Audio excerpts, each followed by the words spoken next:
Sebelumnya, perkenalkan dulu, nama saya Muhammad Sukon Zaka dari Universitas Amikom. Di sini saya ingin mewawancarai Bapak tentang nilai-nilai dalam kepemimpinan. Sebelumnya, saya ingin tahu dulu dari nama Bapak.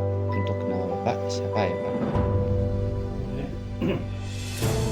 Nama saya Didi Suryadi, pensiunan ASN. Oh, ASN. 10 tahun lalu ya, 2013 pensiun. Tapi saya biasa dipanggil singkatan Didit. Oh, Didit. Dalam pekerjaan ASN itu seperti apa ya, Pak, sebelumnya? Bapak lakukan 10 tahun. Ya,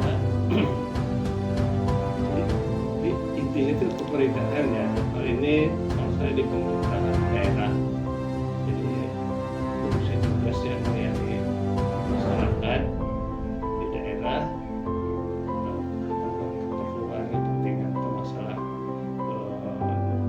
ya semua lah, masalah pembangunan pada umumnya, pembangunan yang menyangkut masalah perkembangan ekonomi, sampai ke masalah pembangunan infrastruktur dan masalah pengelolaan sumber daya alam yang ada di daerah ya, dan juga masalah sosial masyarakat dan ada masyarakat dan lain-lain. Tentu saja yang lebih khusus lagi karena itu di bidang saya terakhir bertugas di lingkungan hidup, jadi sebagai kepala dinas lingkungan hidup. Oh, kepala dinas. Ya, Oke, Bapak itu kan dalam sebagai kepala dinas ya, Pak. ya. Itu Bapak ada organisasinya nggak, Pak? Atau memimpin? Ada, berarti punya bawahan berarti ya, Pak? Ya tentu saja. Oke. Dalam memimpin sebagai kepala dinas itu tuh apakah pernah terjadi sebuah konflik, Pak? Masalah atau gimana gitu sebelumnya? Ya namanya konflik itu di mana-mana ya pasti ada. Tapi yang maksud saya di sini konflik masalah pekerjaan ya, bukan Iya. masalah konflik perorangan pergaulan sehari-hari. Nah, kalau itu hampir tidak ada dengan waktu zaman saya.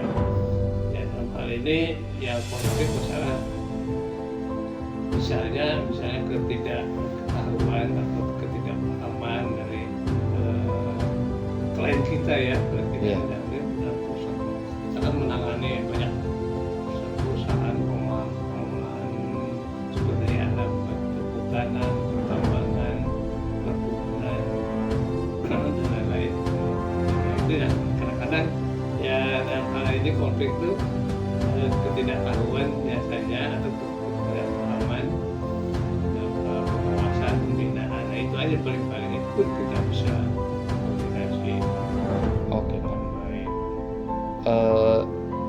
Dalam masa Bapak memimpin kepala dinas itu, Pak, kalau semisal ada anggota Bapak dalam pekerjaannya itu kayak dia tidak melakukan hal yang seharusnya dia lakukan atau melalaikan dalam pekerjaan itu, gimana Bapak mengatasinya, Pak?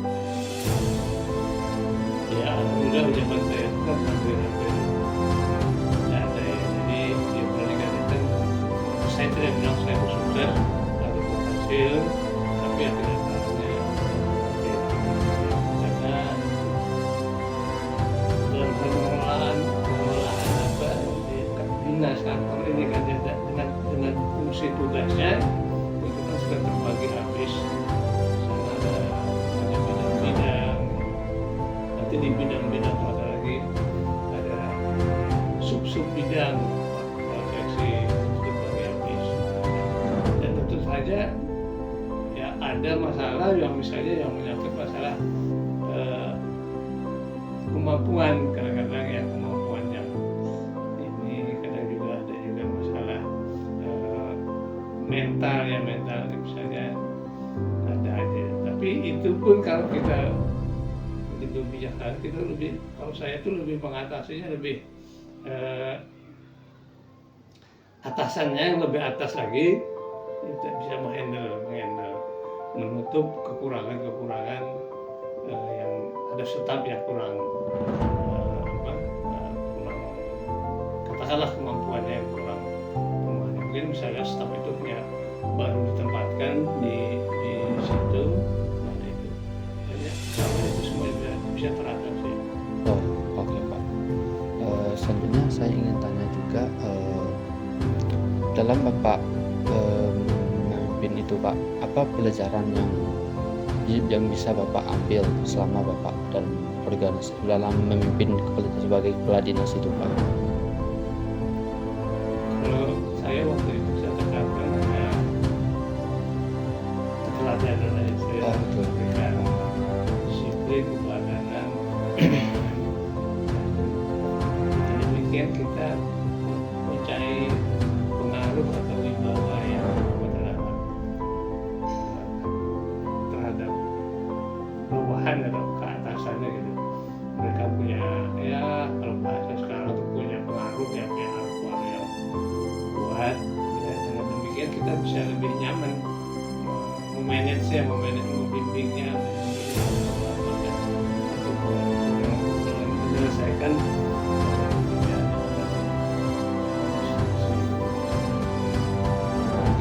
Ini mungkin pertanyaan terakhir ya Pak.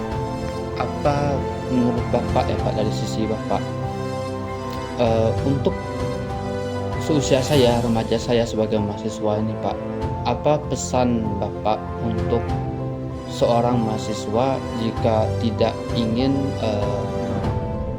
mengikuti sebuah organisasi gitu Pak?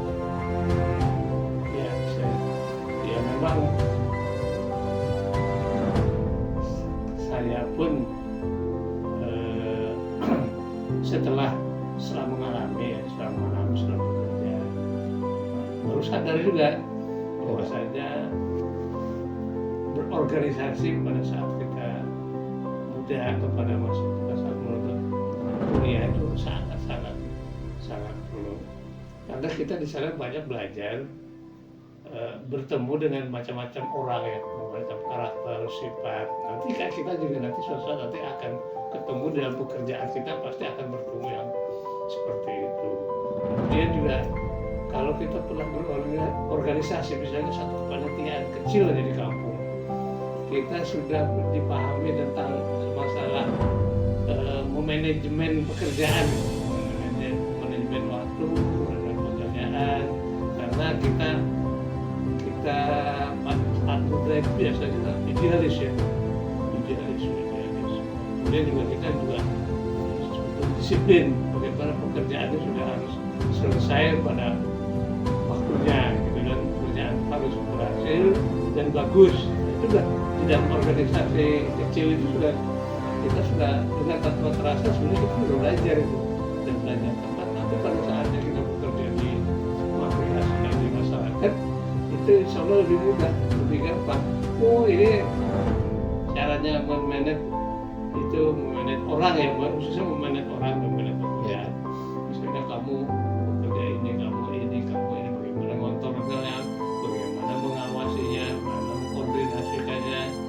Itu kerjaan dalam kepanitiaan kecil itu banyak belajar kita di sana. Jadi ya untungnya satu waktu itu tanpa disengaja juga, memang saya tanpa disengaja ya Pak? Tanpa disengaja, bukan niat bawaan kan.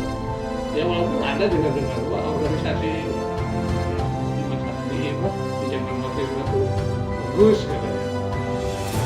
Saya juga tertarik waktu ada HMI, ada macam-macam, ada. Ya tapi saya lebih suka di kampung, waktu di kampung ya, dengan tanggal 17-an, kemudian 17-an, kemudian organisasi kedaerahan. Nah itu yang saya lakukan sampai ke pimpinan puncaknya saya mengalami. Kemudian juga di asrama, kan tinggal di asrama. Nah di asrama ini ada organisasinya, ada ketua, ada sekretaris, ada bendahara, ada seksi ini, seksi itu, yang tugasnya sudah ada masing-masing tugasnya. Nah itu kalau kita sebagai ketua asrama, kita sudah pengalaman itu, kita harus pandai itu memanage pekerjaan itu siapa bekerja apa, dan kapan mau bekerja, kapan mau bekerja apa, itu sudah tanpa sengaja gitu, sudah banyak sekali, hampir waktu kuliah itu saya dihabiskan dengan waktu-waktu kuliah. Tapi ternyata pas begitu di lapangan bekerja Iya. ternyata itu bermanfaat sekali. Saya pernah begini, pernah berurusan ke instansi mana, datang ada urusan dengan organisasi, ketemu pimpinan instansi. Waktu itu saya belajar, gini caranya, begini. Ternyata banyak. Baik Pak, mungkin itu saja Pak yang ingin saya tanyakan untuk wawancaranya. Terima kasih Pak untuk